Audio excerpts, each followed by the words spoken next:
What's up, guys? This is Tabletop Vibes, and today we're taking a look at Kelp by Wonderbow Games.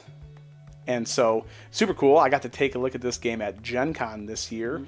I actually played against Meeple Mike.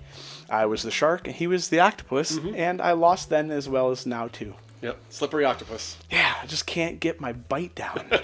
So this is a fantastic game. It is. I really kind of enjoyed it. It's a two-player game only. Just a two-player game.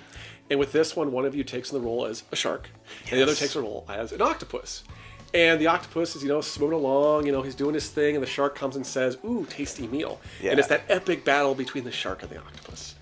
Yeah. Yeah. And so the shark is like trying to seek out the prey, and the octopus is trying to eat its own food, mind its own business, and hide. And hide, and get away. Hide. Yeah, exactly. So with this one, the octopus has a couple different options available to him. And actually, there's a really integrated economy associated with the octopus. Really kind of neat. Well, asymmetric abilities on both sides. So you can talk about your octopus asymmetricalness, and I will talk about my sharkness. So with the octopus, you start with a hand of cards, and they will have a cost on them, sometimes 0, sometimes up to 2. And the cost is paid by revealing tiles, which are all face up originally. And these are really kind of blank tiles, the location of the octopus, and location of traps. And the octopus's food. And so as you play these cards, you're going to be revealing these tiles, which gives the shark an ability to know where you're not, but allows you to play various abilities on your turn. Yeah, because like from my side, I see a blank tile. Right. And there's a bunch of different tiles on the board, and I'm trying to navigate to find the prey. Right. So you have different abilities like swapping tiles, drawing other cards that are kind of in your global library to kind of build up your deck. To learn. Yep, the learning abilities.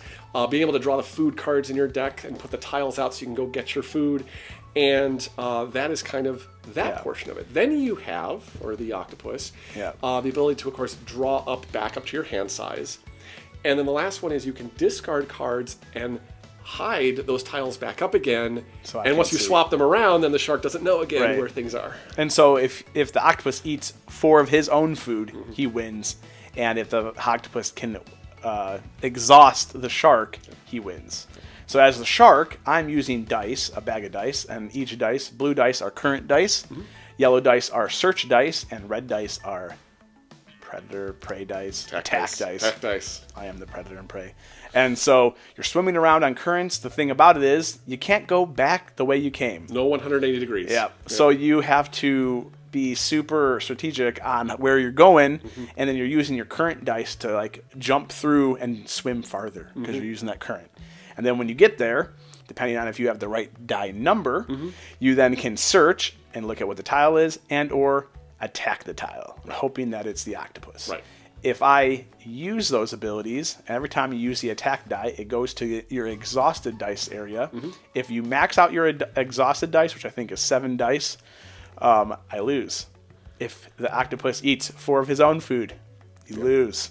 And so it's just this tug of war. I'm trying to, for the shark, it's just like, do I try to learn stuff to get better dice in my bag, to get more skills? But when I do that, dice are going toward my exhausted because I'm exerting my energy to learn all these things to try to defeat the octopus. Right, and the same thing kind of goes the other way. Like, I thought at first, hey, I'm going to get a lot of cards, going to really build up my deck. And in classic deck building mistake, this means that there's a lot of cards in there I actually don't want. So really, this is more from the octopus side and probably from the predator side, kind of focusing on a specific tactic that you want to do and building your deck or building your abilities in order to do that and getting rid, and from the octopus side, milling out the ones that you don't want in there anymore.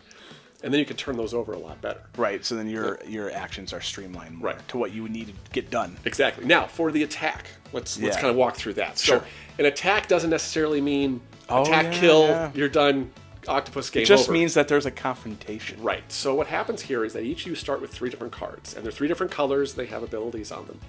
And you secretly put face down 1 card when a confrontation occurs. And when you reveal them, if they're the same colored card, the octopus is eaten and the shark wins. And if not, then the octopus has a special ability, usually pushes the shark back or swaps over to a different tile or some way that it gets away and you don't know where it is. But after that happens, you take those cards and you throw them out of the game of the same colors. So the first time it happens, there's a confrontation. You have a 33% chance the shark's going to win. The second time, it's 50% chance, and the third time, it's 100% chance. And, of course, just like any of my dice luck-based games, I can't pick the right card for the life of me. So I attacked, 3 times? I know, 3 times. My first time I missed. There was nothing there. Yep. Second time attacked, picked the wrong card. Third time attacked, picked the wrong card. Even if I did have another attack die, I would have lost anyways. He would have gone for the bite and then got tired. And then just fell asleep. So, but the other cool thing about this is, like I said, there's an economy involved. Right. And it is really neat because by the same token, I'm spending things to try to better my position and get what I need. But when he's searching tiles, it's actually reducing my economy. So there's really this cool little pull of how much can I hide versus how much can I spend versus how much to reveal. Right. And how much do I need to reset. Well, because the more I search, the less economy he has. Exactly. Because his tiles are face down, showing what they are, and now he can't spend tiles to spend face down to get other things. Exactly. Which I just realized now. And this also touches on that there is multiple different ways to play this game, multiple different strategies. So the way that I kind of went for, which I thought was kind of clever, is that I wouldn't go for the eating. I wouldn't go for the eating food strategy. Instead, I would try to tire out the shark.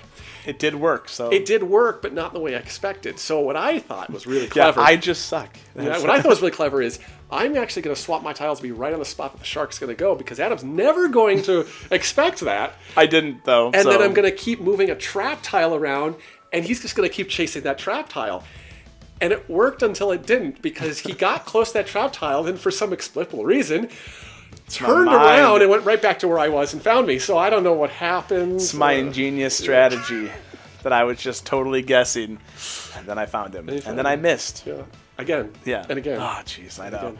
I know. And then like the shark though, the strategy comes in how fast you want to build up your dice pool as well as how much you want to spend to get your one-time bonus cards. So like, again, the faster you learn and spend, the faster you're exhausting yourself, but it could help you on that moment where you need to be able to strike correctly. Right. So it's a blast. It's a huge tug of war. The replayability is really high because of those different, like the more you play, the more I think you figure out some more fun strategies to try out on people. And then you can flip-flop. So I can't wait to be the Octopus. I am wearing my awesome shirt from Viking Goods Company, our sponsor. So if you want to check that out, we'll put a link.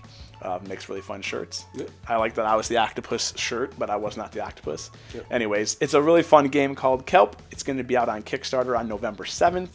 Take a look in their bio, like, subscribe, and then comment on your favorite sea creature. What's yours? Penguin all the way. Penguin? Yeah. I don't know what mine is. Maybe just I like great white sharks. Or jellyfish because they're like squishy. They're so cool. Yeah. So that's what we like.